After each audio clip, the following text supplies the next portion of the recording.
Assalamualaikum warahmatullahi wabarakatuh. Anak-anakku semua kelas 7 MTS Mahmudul Muslimin yang saya cintai dan saya banggakan. Kali ini kita ketemu lagi dalam PJJ putaran yang ketiga. Nah, sebelum kita mulai pembelajaran pagi ini, mari kita buka dengan bacaan surat Al-Fatihah. Mudah-mudahan dalam pembelajaran ini anak-anak senantiasa dilindungi oleh Allah, mendapat hidayahnya sehingga berhasil mendapat ilmu yang bermanfaat dunia dan akhirat dan menjadikan anak-anak menjadi anak yang soleh dan salihah. Alaniyah. Al-Fatihah.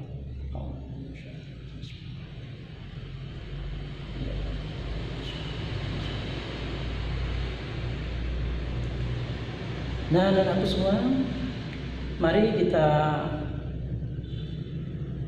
lanjutkan pembelajaran kita pagi ini, yaitu dengan tema masih melanjutkan yang kemarin, optimistis dan sabar dalam menggapai ampunan Allah Subhanahu wa Ta'ala. Ini kemarin telah kita pelajari, yaitu yang berhubungan dengan tema ini melalui surat Al-A'la. Maka kita lanjutkan pada pagi ini dengan KD yang kita pakai masih tetap KD 3.5. Nah, KD 3.5 ini menganalisis isi kandungan Quran surat Al-Balad 1-10 sudah kemarin. Kali ini nanti Az-Zumar ayat 53 dan surat Al-Baqarah ayat 153. Ini yang akan kita pelajari. Nah, berikutnya anak, kita baca sama-sama, yaitu surat Az-Zumar ayat 53. Bismillahirrahmanirrahim. Qul ya ibadiyalladzina asrafu ala anfusihim la taqnatu min rahmatillah innallaha yaghfirudz dzunuba jami'a innahu huwal ghafurur rahim. Nah, artinya, katakanlah, wahai hamba-hambaku yang melampaui batas terhadap diri mereka sendiri, janganlah kamu berputus asa dari rahmat Allah. Sesungguhnya Allah mengampuni dosa-dosa semuanya. Sungguh Dialah yang Maha Pengampun, Maha Penyayang. Jadi kalau ada seseorang yang melakukan perbuatan dosa, meskipun sebesar apapun dosanya, sebanyak apapun dosa yang telah ia lakukan, Allah masih sanggup, Allah masih mau mengampuni dosa-dosa orang tersebut. Jangan sampai orang yang telah melakukan perbuatan dosa berputus asa dari rahmat Allah, karena Allah itu sangat penyayang, ya, sangat pengampun. Siapapun yang minta ampun akan diampuni oleh Allah, karena Allah sayang kepada hambanya. Nah, berikutnya penjelasan ayat ini, Allah akan mengampuni dosa-dosa hamba-hambanya sebanyak apapun, selagi hamba tersebut mau bertaubat dan meninggalkan perbuatannya. Jadi tobatnya itu jangan hanya sekedar tobat, tapi ketika dia sudah taubat, menyadari kesalahannya, maka dia harus segera memperbaiki diri, ya, tidak melakukan perbuatan yang telah dilakukannya. Nah, berikutnya, ini sesuai dengan firman-Nya yang berbunyi, firman Allah yang berbunyi, illa man taba wa amana wa amila sholihan fa ulaika yubaddilullahu sayyi'atihim hasanat wa kana Allahu Ini di dalam ayat lain Allah mengatakan begini, yang artinya kecuali orang-orang yang bertaubat, beriman, dan mengerjakan amal soleh, maka itu kejahatan mereka diganti Allah dengan kebajikan. Dan Allah adalah Maha Pengampun lagi Maha Penyayang. Tafsir dari surat Al-Furqan ayat 70. Ini orang-orang yang berbuat dosa kepada Allah, bermaksiat kepada Allah. Orang tersebut orang beriman, tapi dia berbuat dosa, tidak apa-apa, asal orang tersebut mau beriman lagi kepada Allah, mau mengerjakan amal soleh, maka dosa-dosa yang telah dilakukan oleh Allah diganti dengan kebajikan, diganti dengan kebaikan oleh Allah. Dan Allah Maha Pengampun lagi Maha Penyayang. Allah ini Maha Pengampun, Maha Penyayang.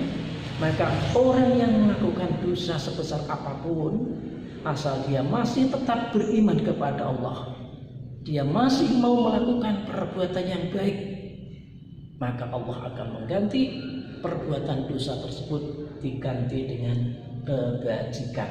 Nah, ini selanjutnya dalam ayat lain surat An-Nisa Allah berfirman, ya, yang berbunyi, wa man ya'mal su'an aw yadhlim nafsahu thumma yastaghfirillah yajidillahu ghafurur rahima.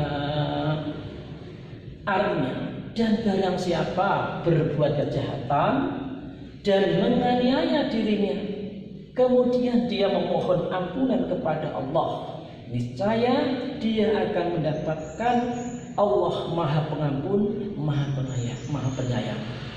Nah, jadi orang yang berbuat kejahatan, ya, menganiaya dirinya mereka sendiri, tapi kemudian dia mau memohon ampun kepada Allah. Setelah dia menganiaya diri sendiri dengan perbuatan dosa, kemudian dia mau memohon ampun kepada Allah, niscaya dia akan mendapatkan Allah Maha Pengampun, Allah Maha Penyayang. Artinya kesalahan-kesalahan tersebut diampuni oleh Allah karena Allah Maha Penyayang. Berkenaan dengan orang-orang munafik, Allah juga berfirman, ini orang beriman tapi munafik. Bagaimana kata Allah? Dalam surat An-Nisa ayat 145 sampai 146 Allah mengatakan, innal munafiqina fit darqil asfali minan nar walan tajid lahum nasira. Nah, artinya sungguh orang-orang munafik itu ditempatkan pada tingkatan yang paling bawah dari neraka. Di orang munafik itu besok tempatnya di neraka yang paling bawah, dan kamu tidak akan dapat seorang penolong pun bagi mereka, dan tidak ada orang yang mampu menolong orang munafik yang ditempatkan oleh Allah di neraka yang paling bawah. Nah, ini neraka yang paling bawah tempatnya orang-orang munafik. Jadi di sini mereka minta tolong kepada siapapun, ya, tidak akan ada orang yang bisa menolong mereka. Kemudian dilanjutkan pada ayat 146, illalladzina tabu wa aslahu wa atasamu billahi wa akhlasu dinahum lillahi faulaika ma'al mu'minin wa sawfa yu'tillahul mu'minina ajran 'azima. Nah, artinya kecuali orang-orang yang bertaubat dan memperbaiki diri dan berpegang teguh pada agama Allah. Nah, orang-orang yang mau bertobat, Meskipun dia tadi telah melakukan sikap munafik, tapi dia mau bertobat, dia mau memperbaiki diri, dia berpegang teguh kepada agama Allah. Dia sadar bahwa sikap munafik itu adalah sikap yang dibenci oleh Allah. Kemudian dia memperbaiki diri, teguh kepada agama Allah. Nah, maka dan dengan tulus ikhlas menjalankan agama mereka karena Allah, maka mereka itu bersama-sama orang yang beriman, dan kelak Allah akan memberikan pahala yang besar kepada orang-orang yang beriman. Kalau dia sudah taubat, dia mengerjakan amal yang soleh, kemudian dia kembali ikhlas menjalankan perintah-perintah agama Allah, Allah akan menjadikan orang tersebut yang menjadi kelompoknya orang-orang yang beriman, yang diberi pahala besar oleh Allah, karena dia meningkatkan amal ibadah sesuai dengan ajaran-ajaran agama. Inilah maka orang munafik harus mau bertobat sebelum dia meninggal, agar kemunafikannya itu tidak akan membawa dia selamanya berada di bawah neraka yang paling bawah.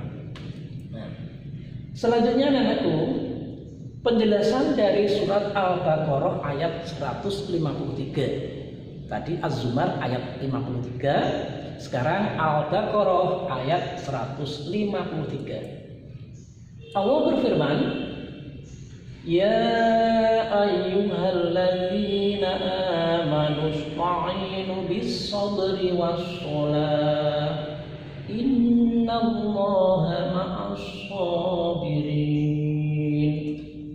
Al-Baqarah 153. Artinya, wahai orang-orang yang beriman, mohonlah pertolongan kepada Allah dengan sabar dan sholat. Sungguh Allah beserta orang-orang yang sabar. Kalau kita mengaku sebagai orang yang beriman, nah, kita ingin mengharapkan pertolongan kepada Allah, bagaimana caranya? Yaitu dengan sabar dan dengan sholat. Sikap sabar kita tanamkan dalam hati, kemudian sholat kita jalankan dengan sebaik-baiknya, maka Allah beserta orang-orang yang sabar. Innallaha ma'as-sabirin. Jadi kalau kita sabar, Allah senantiasa bersama kita. Kemudian kita mengerjakan sholat dengan khusyuk dan baik, Allah akan lebih mencintai kepada kita. Nah, ini dalam ayat lain di dalam surat Al-Baqarah ayat 45, Allah juga menjelaskan wasta'inu bis-sabri was-shalah wa innaha lakabiratun illa 'alal khashiyin. Nah, artinya, dan mohonlah pertolongan kepada Allah dengan sabar dan sholat. Ditekankan yang kedua kali lagi, Allah menganjurkan kepada orang-orang yang beriman agar minta pertolongan kepada Allah dengan jalan sabar dan sholat. Dan sholat itu sungguh berat. Sholat itu memang berat, kecuali bagi orang-orang yang khusyuk. Kalau kita melaksanakan ibadah sholat ya, dengan khusyuk dan ikhlas, maka sholat itu tidak menjadi beban yang berat bagi kita. Tapi kalau kita melaksanakan ibadah sholat, tidak ada keikhlasan dalam hati kita, tidak ada kekhusyukan dalam pelaksanaannya, maka sholat akan menjadi beban yang berat bagi kita. Nah, agar sholat tidak merupakan beban yang berat, maka jalankan sholat itu dengan ikhlas dan khusyuk. Nah, sabar itu bisa dimaknai menahan diri dalam menanggung suatu penderitaan. Jadi maksud dari sabar perintah Allah tadi untuk minta pertolongan kepada Allah, maka yang dimaknai sabar ini adalah menahan diri menanggung suatu penderitaan, tahan diri kita dalam menghadapi penderitaan, dalam menghadapi kesusahan. Nah, inilah orang yang menanggung suatu penderitaan, orang orang itu bisa dimaknai orang yang sabar. Nah, selanjutnya, sedangkan sholat yang khusyuk tadi sabar dan sholat sebagai jalan kita memohon kepada Allah. Sholat yang khusyuk adalah yang dilaksanakan dengan penuh kesungguhan, bukan sekedar melakukan, mengucapkan lafal dan gerakan sholat secara zahir saja, melainkan yang dilakukan dengan menghadirkan hati dalam melaksanakannya. Jadi sholat yang khusyuk itu bukan hanya sekedar gerakannya, bukan hanya sekedar lafal-lafalnya sholat saja yang diucapkan, tapi menghadirkan hati di hadapan Allah Subhanahu wa Ta'ala. Dalam pelaksanaannya ini seolah-olah kita betul-betul berada di hadapan Allah, menghadirkan diri kita, jiwa kita di hadapan Allah Subhanahu wa Ta'ala. Inilah yang akan menjadikan sholat kita menjadi sholat yang khusyuk. Kemudian dalam pembagian dan keterangan lain, Imam Ghazali membagi sabar dengan 3 macam.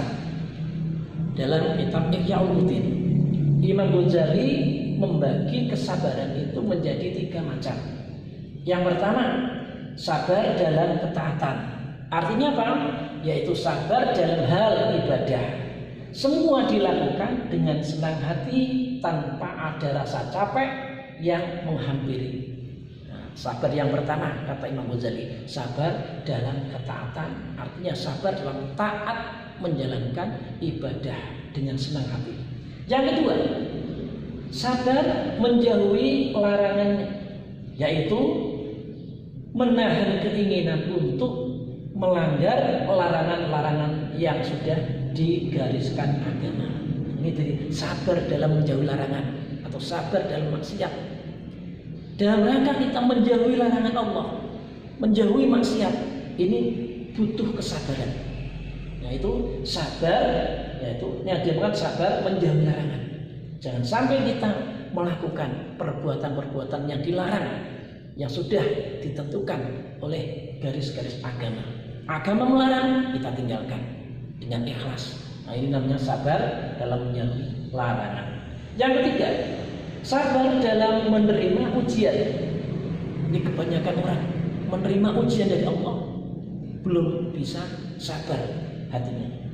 Nah, ini kita harus sabar dalam ujian, yaitu menyikapi ujian dari Allah dengan sikap qanaah atau menerima ujian tersebut. Kita terima dengan ikhlas ujian apa yang diberikan oleh Allah kepada kita.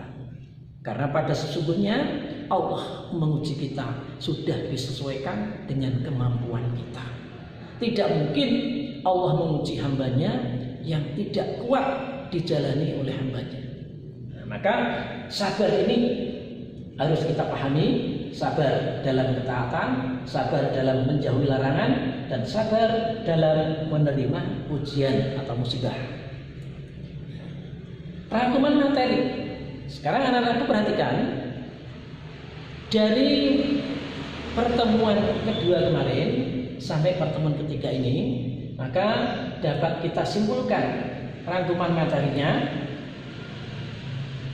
1. Allah sering bersumpah atas nama ciptaannya sebelum memberikan peringatan kepada manusia. Ini sering Allah bersumpah dengan matahari, Allah bersumpah dengan bulan, Allah bersumpah dengan bumi, Allah bersumpah dengan siang, dengan malam. Ini makhluk. Kenapa Allah akan memberi peringatan kepada manusia? Dengan sumpah menggunakan atas nama ciptaannya. Yang kedua, seluruh amal perbuatan manusia akan mendapatkan balasannya. Apapun yang kita kerjakan, baik atau buruk, itu pasti kita akan mendapat balasan dari Allah sebagai pertanggungjawaban kita kepada Allah. Yang ketiga, betapapun banyak dan besarnya kesalahan atau dosa yang diperbuat manusia, Allah Subhanahu wa Ta'ala akan mengampuninya. Jadi kita tidak perlu putus asa terhadap rahmat Allah. Karena kita melakukan perbuatan yang jahat banyak sekali, maka kemudian putus asa tidak boleh. Jangan sampai putus asa. Allah Maha Mengampuni. Yang keempat, salat yang khusyuk dan sabar bisa dijadikan sarana seseorang untuk menggapai rahmat atau kasih sayang Allah. Jadi kalau kita menginginkan rahmat Allah, kita ingin disayang oleh Allah, lewat jalan sabar dan sholat yang khusyuk. Ini kata Allah. Nah, anak-anakku semua, sekarang kita masuk pada uji kompetensi, ya, tugas yang harus dikerjakan oleh anak-anak. Yang pertama, satu, cara mendapatkan pengampunan dari Allah adalah A. Bertobat dengan sungguh-sungguh, B. Bertobat dengan dan mengulanginya lagi, C. Membeli surat pengampunan, D. Menyatakan dosanya di depan umum. Nah, yang kedua, semua dosa akan diampuni oleh Allah. Ini dua ya, kecuali A. Ghadab, B. Hasad, C. Zina, D. Syirik. Semua akan diampuni kecuali salah satu ini. Pilih. Nah, kemudian yang ketiga, salah lagi. Ini tiga. Menurut Al-Baqarah ayat 45, sabar dan sholat itu berat dikerjakan kecuali oleh orang-orang yang A. Miskin, B. Lapang, C. Khusyuk, D. Munafik. Nah, ini pilih jawabannya. Kemudian Imam Ghazali membagi sabar menjadi tiga macam, kecuali A. Sabar dalam ketaatan, B. Sabar dalam meninggalkan larangan, C. Sabar dalam menghadapi musibah, D. Sabar dalam penantian. Ini pilih salah satu jawabannya. Kemudian ibadah yang tidak dapat ditinggalkan dalam kondisi apapun sebelum datangnya kematian adalah A. Puasa, B. Haji, C. Zakat, D. Sholat. Pilih salah satu jawabannya, ya. Kemudian dikirim lewat Google Form. Jangan sampai ada yang tidak kirim, karena ini adalah merupakan nilai harian anak-anak. Ya, ingat, ini semester genap atau semester 2, maka jangan sampai ada tugas-tugas dari mapel apapun yang tidak dikerjakan. Tidak mengerjakan berarti tidak punya nilai harian. Nah, sampai di sini dulu perjumpaan kita. Lain kali kita akan ketemu lagi dalam PJJ putaran yang keempat. Untuk itu, mari pertemuan kali ini kita tutup dengan bacaan hamdalah bersama-sama. Mudah-mudahan apa yang kita lakukan pagi ini, pertemuan ini menjadi pertemuan yang membawa berkah. Alhamdulillahirabbil alamin. Assalamualaikum warahmatullahi wabarakatuh.